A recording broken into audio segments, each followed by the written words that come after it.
আলিফ, বা, তা, সা। আপনাদের সিলেটের মাঝখানে এক লাইনে এইভাবে লেখেন, পড়েন, মুখস্থ করতে থাকেন। আসসালামু আলাইকুম রহমতুল্লাহি ওবারাকাতুহু। সম্মানিত নুরানি মুআল্লিম ভাইরা, আশা করি সকলেই ভালো আছেন। আমি আল্লাহর রহমতে আলহামদুলিল্লাহ ভালো আছি। আমার এই চ্যানেলের মধ্যে তরিকায়ে তালিম A to Z, অর্থাৎ বিসমিল্লাহ, দুরূদ শরীফ, বসার আদব ডান বাম থেকে নিয়ে লফজা আউযু 11 স্তর, আদিয়া সালাত 5 স্তরতে শিক্ষায়িত হয় এই পর্যন্ত ভিডিও দেওয়া আছে।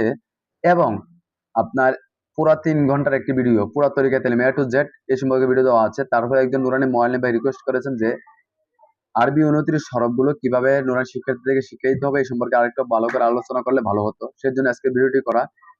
বিসমিল্লাহ, দুরূদ শরীফের পর বসার আদব ডান বাম, 8 ভাগের তারতিবে 29 হরফ, তামিজের হরফ, কায়দার তারতিবে 29 হরফ। এই কায়দার তারতিবে 29 হরফের আলোচনা।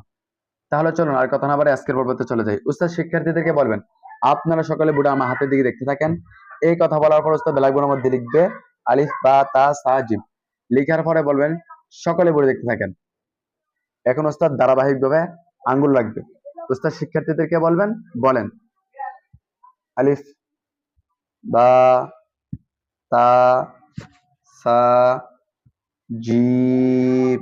শিক্ষার্থীরা বলবে আলিফ, বা, তা, সা, জিম। আলিফ, বা, তা, সা, জিম। এভাবে 3 বার। এরপর উস্তাদ শিক্ষার্থীদেরকে বলবেন, আপনাদের সিলেটের মাঝখানে এক লাইনে এইভাবে লেখেন, পড়েন, মুখস্থ করতে থাকেন। শিক্ষার্থীরা সিলেটের মাঝখানে এক লাইন লিখবে, পড়ে মুখস্থ করতে থাকেন। কিছুক্ষণ পরে উস্তাদ বলবেন সিলেট দেখান। সিলেট দেখে বলবেন মাশাআল্লাহ, খুব সুন্দর হয়েছে, আরো সুন্দর করে লেখার জন্য চেষ্টা করবেন।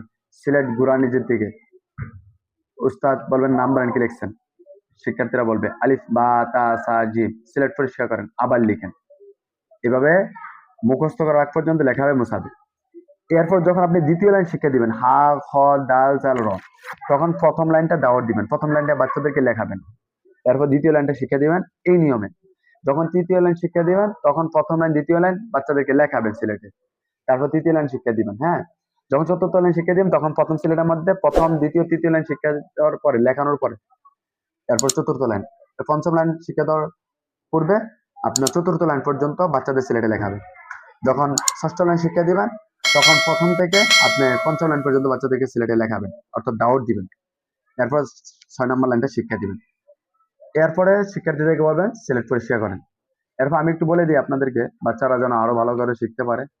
আপনারা কি করবেন, আলিফ থেকে নিয়ে ইয়া পর্যন্ত ব্ল্যাকবোর্ডের মধ্যে লিখে বাচ্চাদেরকে প্রথমে ধারাবাহিকভাবে ধরবেন, এর তরিকা তালিমি নাই। হ্যাঁ, এরপর উল্টা ধরবেন, উল্টা পাল্টা ধরবেন। এরপর শিক্ষার্থীদেরকে বলবেন একজন একজন এসে ব্ল্যাকবোর্ডের মধ্যে পড়াতে। তারপর শিক্ষার্থীদেরকে বলবেন আপনাদের সিলেটে উভয় পিঠে এইভাবে সুন্দর করে সাজিয়ে লিখেন। প্রথম পিঠে 3 লাইন, অপর পিঠে 3 লাইন। প্রথম পিঠ দেখেন, অপর পিঠ, প্রথম ঘোরা নিজের দিকে, উস্তাদ পড়াই দিবে। এরপর অপর পিঠ ঘোরান, উস্তাদ পড়াই দিবে। এরপরে শিক্ষার্থীদেরকে বলবেন একজন দাঁড়ান পড়ান, আরেকজন দাঁড়ান পড়ান। এরপর বাড়ি কাজ দিবেন। আশা করি বুঝেছেন। এই ভিডিও ডিসক্রিপশন বক্সের মধ্যে লিঙ্ক দেওয়া থাকবে তরিকা তালিম A to Z সম্পূর্ণ আলোচনা, যত ভিডিও দিয়েছি। সকলে আমার জন্য দোয়া করবেন, আমি আপনাদের জন্য দোয়া করি। আল্লাহ পাক রব্বুল আলামিন সকলকে ভালো রাখুক, সুস্থ রাখুক। আমিন।